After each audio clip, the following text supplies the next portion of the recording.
빌립보서 3장 12절 소개합니다. 빌립보서 3장은 전반부에서는 율법주의에 대한 이러한 아주 엄중한 경고와 또 후반부에서는 무율법주의에 대한 이러한 경고를 통해서 이제 개들을 조심해라라고 하는 이렇게 거짓된 목회자와 또 이러한 잘못된 교사들을 항상 주의해야 된다. 그래야 교회가 하나 되어질 수 있고 또 그러한 교회 유형 교회가 같은 신앙 고백 안에서 일치를 이룰 때 교리적으로 같은 신앙 고백 안에 일치를 이룰 때에 성도들은 기쁨과 신앙의 열매들을 또 잘 맺어갈 수 있다라고 이렇게 실천적인 교회의 생활에 이러한 또 원리들을 소개합니다. 그래서 3장에서는 더욱 교회를 어지럽히는 이런 유형교회의 하나됨을 방해하는 이러한 또 심각한 도전들이 역사 속에서 항상 율법주의와 무율법주의로 또 이렇게 두 가지의 극단의 형태로 이렇게 항상 등장하는 것처럼 벌써 1세기 당시에도 이렇게 율법주의와 무율법주의가 벌써 나타났고, 그래서 바울은 그런 부분들을 아주 엄중히 책망하면서 그러한 거짓된 목회자들을 주의하고 그런 목회자들이 교회 안에 들어오지 못하도록 이제 앞부분에선 먼저 율법주의의 이러한 폐단과 잘못됨을 또 소개를 했습니다. 이제 12절부터는 무율법주의와 관련된 또 이런 극단적인 또 이러한 신앙의 형태가 교회 안에 또 항상 이렇게 또 도전되고 있음을 소개하면서 경계하라라고 소개합니다. 내가 이미 얻었다 함도 아니요 온전히 이루었다 함도 아니라 오직 내가 그리스도 예수께 잡힌 바 된 그것을 잡으려고 달려가노라. 11절까지는 오직 예수 그리스도를 통해서 믿음으로 오직 은혜로 구원받는 바로 이 복음의 교리, 이것이 바로 기독교의 이신칭이고 이러한 기독교의 핵심적 근본 이러한 신앙 고백에서 기독교가 세워져 가고 교회가 하나 되어져 가는 것이지, 인간의 어떤 그런 율법적 그러한 그 공로라든가 이러한 경건의 또 선한 행위에 또 이러한 공로가 합쳐져서 교회를 세워가고 신앙을 세워가는 것이 아니다라고 이렇게 당부했습니다. 자, 12절부터는 이제 분위기가 조금 바뀌면서 그렇기 때문에 우리 성도들은 오직 그리스도의 은혜를 통해서 구원받은 이 신앙을 가지고 부지런히 또 열심히 신앙생활하면서 하나님 안에서 또 교회를 섬기면서 그렇게 살아가라는 것이, 그러나 조심해야 되는 것은 우리가 그리스도 안에서 이 신칭이 의롭게 되어졌다 할지라도 성화에 이르기까지 그 모든 것이 완성된 것처럼 이렇게 또 곡해하거나 이해하면 안 된다라고 당부를 합니다. 분명히 우리가 칭의와 관련돼서 우리의 중생과 칭의와 관련해서는 단회적으로 단번에 우리의 또 이러한 신앙의 이러한 은혜들을 우리가 그리스도의 공로로 얻게 됩니다. 그렇지만 우리의 육체가 아직 부활체가 이렇게 부활체로 받기 전이기 때문에 우리 육체의 연약함으로 인해서 늘 또 죄의 유혹을 받을 수 있고, 또 성화와 관련된 또 이런 많은 또 연약함과 또 부족함들을 성도들은 실제적인 또 이런 생활적인 또 이러한 자범죄, 생활죄와 관련해서 또 범죄하는 이런 실수들을 하게 되는 것입니다. 그래서 성화 부분에서는 분명히 또 성도들이 칭의와 관련되어서 이런 구원의 근본이 취소되는 건 아니지만 생활과 관련된 성도들의 이러한 삶의 생활적인 그러한 죄들을 또 연약함 속에서 범죄할 수 있는 것입니다. 어떻게 보면 칭의와 성화의 이러한 그 구조 속에서 칭의에 있어서 오직 은혜로 오직 그리스도의 공로로 이거를 망가뜨리면 율법주의적인 그러한 칭의관이 되는 것이고, 또 후반부에서 이 무율법주의라고 하는 것은 성화 속에서 성도들에게 있어서 십계명을 통한 이러한 성장과 발전을 이루어 가도록 그렇게 격려하고 가르쳐야 되는데, 마치 예수님 믿고 난 다음에는 이제는 우리는 완벽해졌기 때문에 더 이상 이제 십계명의 이러한 그 순종과 성화의 규범으로서 십계명의 이러한 실천과 이러한 기독교 윤리와 도덕의 이러한 실천들이 필요 없는 것처럼, 신앙만 이렇게 붙잡고 있으면 되는 것처럼, 이런 또 극단적 복음만 강조하는 극단적 복음주의라고도 표현할 수 있죠. 극단적 경건주의에 해당이 되는 이런 분파들이 등장을 하면서 칭의의 완전함을 곡해해 가지고 결국 성화까지도 다 동시에 다 완전하게 이루어진 것처럼, 그렇기 때문에 성도들은 성화의 의무와 이러한 부분 책임이 없는 것처럼 또 이렇게 극단적으로 무율법주의, 이렇게 십계명 폐기주의, 성도들의 성화에 책임을 부정하는 성화 무용론, 이런 부분들이 교회 역사 속에서는 항상 양극단으로 등장을 하게 됩니다. 이제 이러한 분파들은 신비주의, 은사주의, 경건주의, 이런 쪽에서 지나치게 신앙의 체험과 이런 경건의 체험만을 강조하면서 마치 그것만 기도 많이 하고 예배 많이 드리고 금식 많이 하고 이러면서 어떤 경건의 충만함을 유지하고 있으면 성도들의 이러한 모든 경건함과 완전함이 다 성취된 것처럼, 그렇기 때문에 성도들의 이러한 기독교 윤리와 도덕적인 십계명의 이러한 실천과 순종의 이런 의무는 없어도 되는 것처럼, 이렇게 무율법주의, 십계명 폐기주의와 같은 이런 식의 이제 구원을 소개를 하는 것입니다. 그래서 후반부에서는 우리가 칭의를 통해서 온전히 그리스도의 공로를 통하여 우리의 칭의가 의롭게 되어지는 하나님의 자녀가 되는 이 은혜가 단번에 주어지고 완벽하게 주어졌을지라도 성화의 이 책임과 또 연약함들은 남아있다라고 이렇게 구별해서 이야기를 해주는 것입니다. 그래서 칭의는 칭의대로, 성화는 성화대로, 그래서 우리가 또 죽을 때까지 성화를 통하여 거룩함으로 자라가야 되는 또 이런 의무와 책임은 있는 것입니다. 그래서 이 두 개를 각각 잘 구별해서 접근하지 못하게 되면 칭의에 있어서는 항상 율법주의가 이렇게 유혹할 수 있는 또 이런 위험이 있고, 성화에 있어서는 무율법주의 형태로 또 이렇게 유혹되어지는 것을 우리는 보게 됩니다. 그래서 온전히 이루었다 함도 아니요. 근데 나는 비록 내가 칭의를 통해 이러한 부분에 있어서는, 구원에 있어서 의롭다 하는 부분에 있어서는 그리스도의 공로로 완전하게 오직 믿음으로 다 완성되었지만, 그러나 성화에 있어서는 우리가 죽을 때까지 우리의 연약함과 또 연약한 육체의 이러한 또 유혹으로 인해서 또 많은 죄들이, 생활죄와 관련된 이런 부분들이 끊임없이 또 우리 안에 다가오고 유혹되어지는 것입니다. 그런 면에서는 성화와 관련해서는 아직 다 완전히 이룬 게 아닌 것입니다. 그래서 바울은 이렇게 내가 이미 얻었다 함도 아니요, 분명히 조금 전까지는 이미 다 얻었다라고 이렇게 표현을 했습니다. 믿음으로 하나님께로 난 의다라고 하면서 하나님께로부터 우리가 새롭게 되었다라고 하는 이런 부분을 표현했는데, 12절에서는 갑자기 분위기가 바뀌면서 내가 이미 얻었다 함도 아니요, 온전히 이루었다 함도 아니요, 이렇게 해서 모든 게 다 완성된 것처럼 이렇게 또 곡해하거나 오해하면 안 된다. 성화와 관련해서까지도 그렇게 모든 게 다 이루어진 것처럼 우리가 부활체를 통해서 완전히 영화의 이러한 상태에 이른 것처럼 이렇게 또 오해해서는 안 된다라는 겁니다. 그래서 칭의와 성화가 잘 구별되어야 된다라는 겁니다.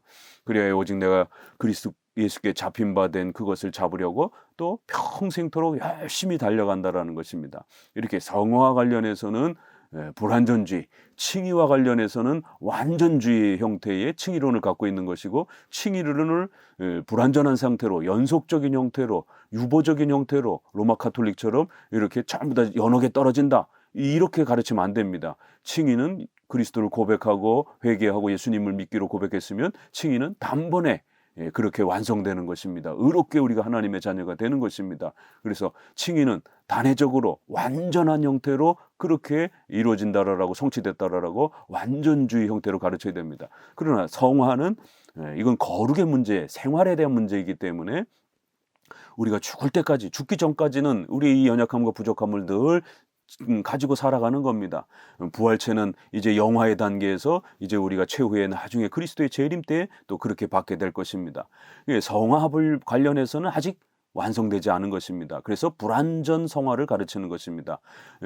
그래서 이렇게 칭의와 성화가 칭의 쪽은 완전함이고 성화 쪽에는 불완전함이라는 게 이게 우리 장로의 가르침이고, 바로 이게 성경에서도 이렇게 구별해서 나누어서 설명하는 겁니다. 그럴 때 요거를 잘못 거꾸로 적용할 때 항상 기독교의 구원론이 파괴가 되고, 그게 파괴가 되면 성도들은 교회의 유형교의 신앙 고백이 일치가 되지 않는 교회의 또 이러한 분열과 아픔들을 겪게 되는 것입니다. 온전히 이루었담도 아니요, 열심히 최선을 다해서 달려갈 것이다. 13절 형제들아 나는 아직 내가 잡은 줄로 여기지 아니하고 오직 한 일 즉 뒤에 있는 것은 잊어버리고 앞에 있는 것을 잡으려고 푯대를 향하여 그리스도 예수 안에서 하나님이 위에서 부르신 그 부르심의 상을 위하여 열심히 달려가노라. 이렇게 다 현재형과 미래형으로 이렇게 표현하면서 나는 열심히 달려갈 것이다. 또 지금도 열심히 달려갈 것이다. 이렇게 표현합니다. 현재형과 미래형의 동사를 써서. 그러나 칭의와 관련했을 때는 이건 단회적이고 법정적이고 완전하고 단회적으로 단 한 번 완벽하게 이렇게 성취되는 것이기 때문에 항상 부정과거형이라고 하는 영어의 과거형보다도 더 센 단회적으로 완전히 과거에 다 성취됐다라는 것을 강조하는 헬라어의 독특한 이 과거 일반 과거보다 훨씬 더 센 과거의 이러한 형태의 과거형을 써서 완벽하게 성취됐다, 이루어졌다 이렇게 과거형을 쓰는 것입니다.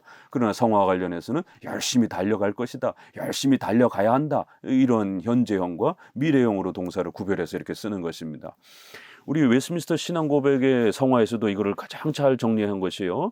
13장 2항에는 이 성화는 전인격적으로 이루어지나 이 세상에 있는 동안에는 아직 불완전하다. 사람의 모든 부분에 부패의 잔재들이 여전히 남아있어. 이로부터 계속적으로 화해할 수 없는 싸움이 일어나서 육신은 성령을 거스르고 성령은 육신을 거스른다. 이렇게 분명히 성화 부분에서는 불완전 성화라라고 이렇게 우리 신앙고백에서도 성경을 그대로 잘 정리한 겁니다. 그런데 이제 1세기 당시에 이렇게 신비주의 또 영지주의와 같은 이러한 몬타니즘과 같은 또 이런 신비주의, 은사주의 이런 부분들이 1세기 당시에 벌써 등장을 했고 그래서 자신들이 믿음을 가지고 있으면 모든 것이 영적인 문제나 생활적인 문제나 이런 모든 것이 다 완성되었기 때문에 성도들은 이제 더 이상 죄도 짓지 아니하고 그렇기 때문에 성도들은 아주 거룩한 영적 무죄 상태에서 살아가는 것처럼 이렇게 극단적으로 강조를 했고 그래서 아주 파괴적인 윤리들이 결국 성도들에게 십계명의 이러한 윤리적 책임을 가르치지 않음으로 인해서 결국 신앙만 강조하는 이러한 형태들이 생긴 것입니다. 오늘날도 역시 오늘날 신비주의와 은사주의 계열에서 이렇게 신앙만 강조하면서 성도들의 윤리를 강조하지 않는 성도들은 더 이상 십계명의 이러한 성화적 책임과 윤리적 도덕적 책임이 없는 것처럼 그래서 기독교가 아주 저급하고 비상식적이고 비윤리적이고 비도덕적인 이런 형태의 아주 저급한 미신적이고 샤머니즘적인 산속에 들어가서 기도만 하고 소리만 지르는 이런 신비 체험만 하는 이런 식의 기독교로 전락해 버리는 이러한 심각한 또 도전들이 있습니다. 벌써 1세기 당시에도 이런 양극단의 율법주의와 무율법주의의 위험들이 여전히 그렇게 교회를 어지럽히고 있었던 겁니다. 그래서 바울은 무율법주의, 십계명을 삶의 규범으로 도덕법으로 성화의 규범으로 이렇게 가르치지 않음으로 인해서 기독교가 아주 저급해지고 비도덕적이고 몰상식한 이런 형태로 변질되어서 결국 교회와 복음이 완전히 망가지는 율법주의로 가르쳐도 이신칭의가 망가지고 이신칭의만 극단적으로 강조하면서 성화의 책임을 강조하지 않음으로 인해서 기독교가 아주 비윤리적인 그런 비상식적이고 비도덕적인 샤머니즘 형태로 이렇게 전락이 돼도 이 기독교의 구원과 이신칭의는 또 깨지는 것입니다.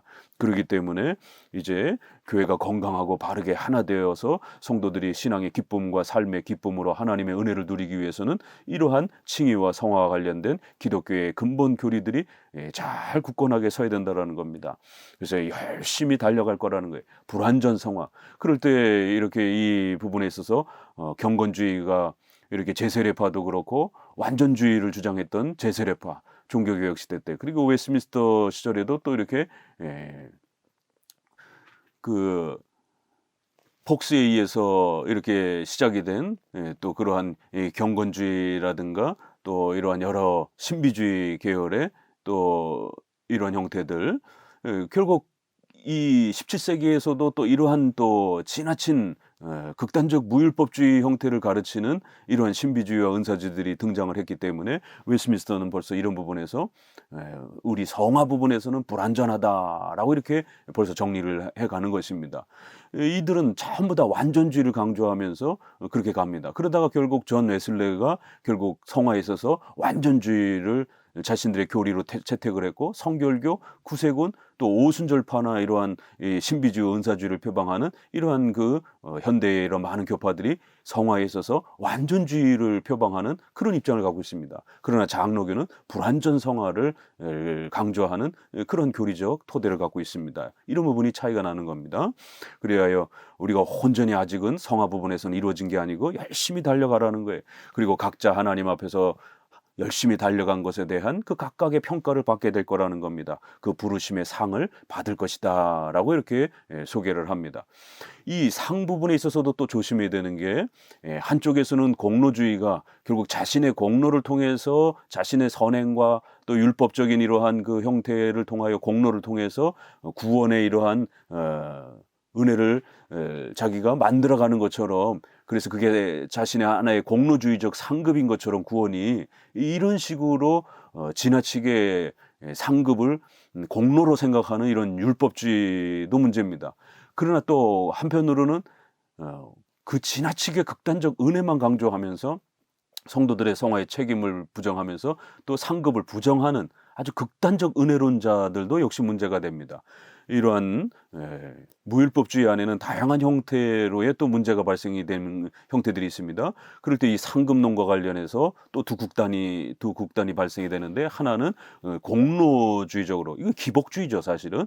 그래서 오늘날도 기복주의 형태를 통하여 많은 성도들이 결국 자신의 어떤 공로와 선행이라든가 경건의 이러한 공로를 통해서 마치 자기가 이렇게 상을 자기가 열심히 해서 얻는 것처럼, 그래서 모든 것이 결국 자기의 어떤 그 공로에 달린 것처럼 결국 오직 은혜로라고 하는 우리 기독교의 근본 가르침이 파괴가 되는 이러한 일들을 보게 됩니다.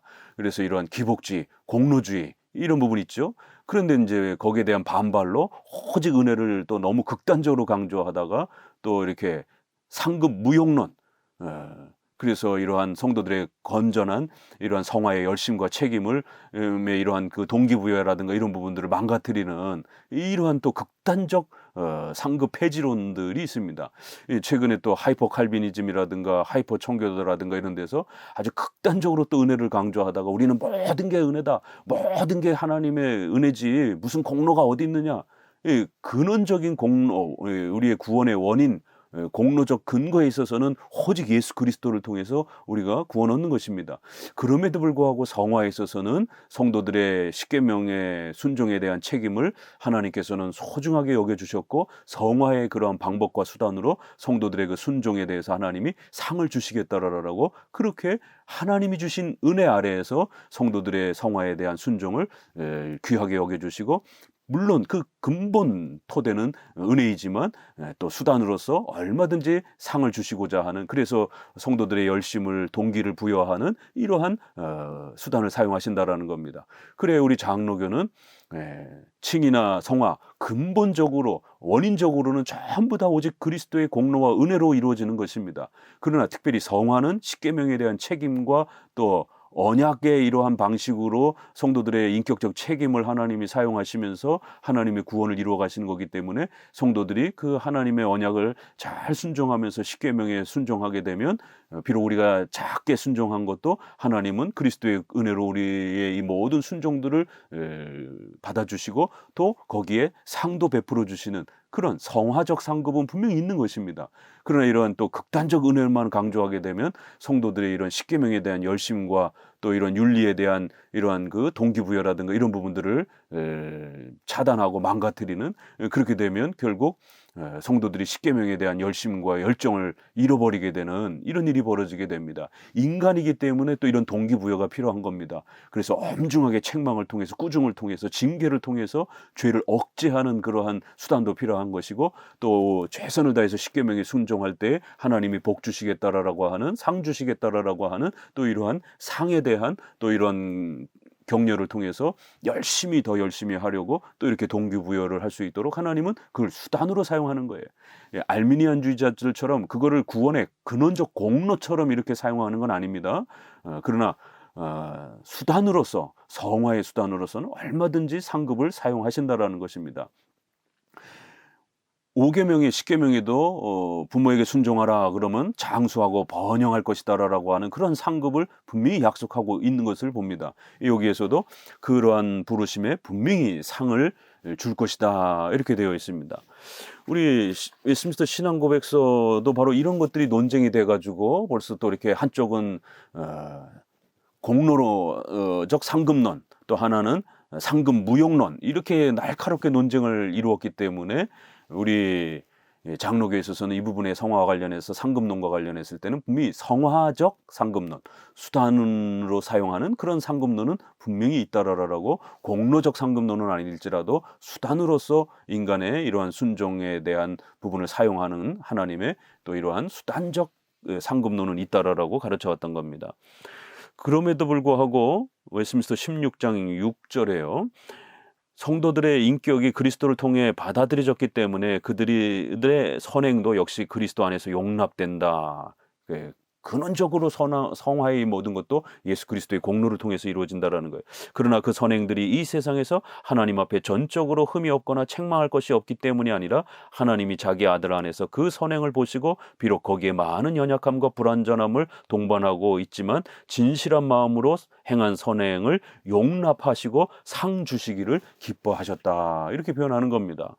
용납하는 방식으로, 받아들여주는 방식으로 은혜로 받아들여 주시면서 그러면서도 또 성도들의 잘했다라고 하면서 상 주신다라는 거예요. 이게 바로 하나님이 성화를 이루어가는 방식이라는 겁니다. 그렇기 때문에 개혁교회 목회자들은 이 부분이 굉장히 약합니다. 이게 알미니안주의 공로주의적 구원론 때문에 이렇게 그거에 대한 반감으로 이렇게 오직 은혜를 열심히 배우다 보면 까딱도 잘못하면 이 오직 은혜를 극단적으로 또 칭의와 성화 전체까지 또 이렇게 확대를 해가지고 성화에까지 확대를 해서 성도들의 건전한 이런 그 열심과 노력들을 다 무시하고 우리는 모든 게 다 은혜이기 때문에 어떤 상급도 없다, 이런 식으로 하면서 성도들의 10계명의 이러한 순종의 동기부여를 또 다 이렇게 묵살시켜버리고 이런 일이 벌어지게 됩니다. 그렇게 되면 유형교회가 성장해 가지 않습니다. 분명히 전도를 많이 하면 우리가 상을 받습니다. 또 성도들이 열심히 주일 성수하면 상을 받습니다. 또 성도들이 열심히 직업이라든가 이러한 10계명의 이러한 원리들을 실천하면 의식주와 관련된 이런 부분에 상을 받습니다. 얼마든지 성도들에게 권면하고 독려해야 되는 것입니다. 하나님이 상 주실 것입니다. 열심히 하십시오. 이렇게 충분히 설교할 수 있는 것입니다. 그러나 그 모든 근본적인 것이 오직 예수 그리스도의 은혜인 것입니다. 이걸 같이 말해주면 되는 거예요. 그러나 이 상에 대한 부분을 어떤 내용도 설교하지 않으면은요, 결국 성도들의 이러한 신앙의 균형이 무너지게 되면서 유형교회 안에서 전도도 안 하게 되고요, 등한시되고요, 결국 주일 성수도 등한시되고요, 결국 이런 예배의 열심과 또 의식주와 관련된 신앙의 윤리에 대한 이런 열심도 현격히 줄어듭니다. 이게 그래서 개혁교회 목회를 처음 막 시작하시는 이러한 목회자분들은, 이렇게 젊은 목사님들은 이런 부분들을 잘 이해를 못해서 오직 은혜만 강조하다가 결국 교회가 점점 이렇게 줄어들고 있던 성도들도 나가버리고 이러면서 굉장히 당황하는 경우들 많이 보게 됩니다. 이게 왜 그러냐면 균형을 이루질 못해서 그런 것이에요. 오직 은혜로를 분명히 우리가 구원의 근본 토대로 삼아야 됩니다. 그러나 신앙과 회개는 분명히 인간의 책임이기 때문에 회개하십시오라고 우리가 외쳐야 되는 것처럼, 또 성화 부분에서는 성도들이 열심히 순종하면 하나님 앞에 복을 받고, 특별히 의식주와 관련해서도 그 혜택을 영적으로도 또 이 의식주와 관련 부분에 있어서도 상급을 받는다라는 것을 열심히 설교해주고 독려해야 되는 겁니다. 동기부여를 해야 되는 겁니다. 그래야 성도들이 또 더 열심히 또 이렇게 실천을 하는 겁니다. 왜냐하면 인간이기 때문에 그런 겁니다. 인간이기 때문에 그런 많은 외적인 은혜의 수단들이 있는 것처럼 또 성화에 있어서도 이런 동기부여의 이러한 수단들을 하나님이 사용하시는 것입니다. 성경에 분명히 이렇게 부르심의 상을 위하여 이렇게 표현하고 있는 겁니다. 그렇기 때문에 상급이 없다, 이렇게 상급 무용론을 극단적으로 주장하면 안 됩니다. 15절, 그러므로 누구든지 우리 온전히 이룬 자들은 이렇게 생각할지니 만일 어떤 일에 너희가 달리 생각하면 하나님이 이것도 너희에게 나타내시리라. 오직 우리가 어디까지 이르렀든지 그대로 행할 것이니라. 자, 그렇기 때문에 이제 이 15절, 16절은 굉장히 좀 어렵고 난해한 구절인데요. 이제 무율법주의를 설명해 가면서 이제 성도들 가운데 특별히 더 성장한 사람과 덜 성장한 사람들이 발생되어지게 되고, 그러다 보면 자칫 잘못하게 되면 이 다툼과 분쟁이 일어날 수 있게 됩니다. 그러면 더 높이 성장한 사람이 아직 성장하지 못한 사람을 너무 막 또 이렇게 정죄하거나 또 책망해서도 안 되고, 또 아직 이렇게 연약한 성도가 또 이렇게 한참 많이 성동한 성도를 질투하거나 또 이렇게 또 이렇게 시기하거나 이러면 또 안 된다라는 것이에요. 그래서 분명히 우리가 성화 부분에서는 더 성장한 사람과 덜 성장한 사람의 이런 분명히 성화에는 정도의 차이가 나타납니다. 칭의는 정도의 차이가 없습니다. 목사나 성도나 예수님을 고백하면 누구나 다 단 한 번 완벽하게 의롭게 되는 것이에요. 그러나 성화에 있어서는 분명히 정도의 차이가 있고 분명히 그러한 상급의 차이가 있는 것입니다. 그럴 때 이제 성도들은 항상 조심해야 되는 게, 서로의 생각과 의견이라든가 또 이런 정도의 차이가 있을 때 너무 이렇게 서로가 정죄하거나 시기하거나 또 질투하거나 또 이런 형태를 보이면 안 되고, 이렇게 더 성장한 자들은 이렇게 생각할지니 만일 너희가 어떻게 달리 생각한다라면 하나님이 이것도 너희에게 나타내시리라.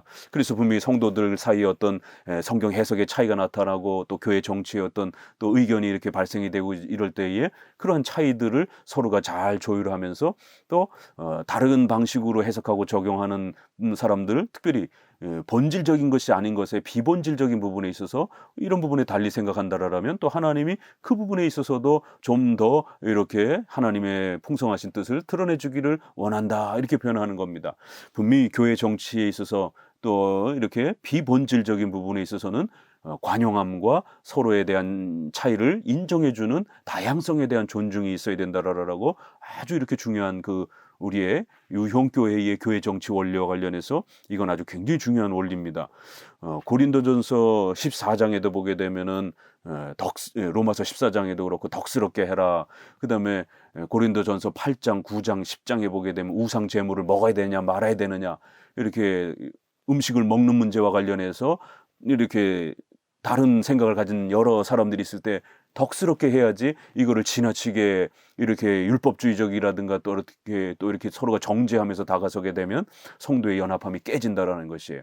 그래서 덕스럽게 서로의 생각의 차이들에 대한 부분들을 좀 더 기다리면서, 또 아직 이렇게 생각지 못한 사람들은 성장할 때까지 기다려주고, 또 이렇게 한창 앞서가 있는 사람들은 또 자신들의 또 앞서 있는 거를 너무 지나치게 자랑하지 말고, 이러면서 서로가 또 해석의 차이가 있을 때는 또 그 부분에 대해서도 하나님이 더 드러내 주시도록 이렇게 서로가 기다려주는, 이런 비본질 부분에 있어서의 서로의 생각과 차이들을 충분히 존중하면서 이렇게 또 교회 안에서 서로가 하나 되어져야 가야 한다라는 겁니다. 그래야 성도들이 일치됨과 기쁨을 유지할 수 있다라는 거예요.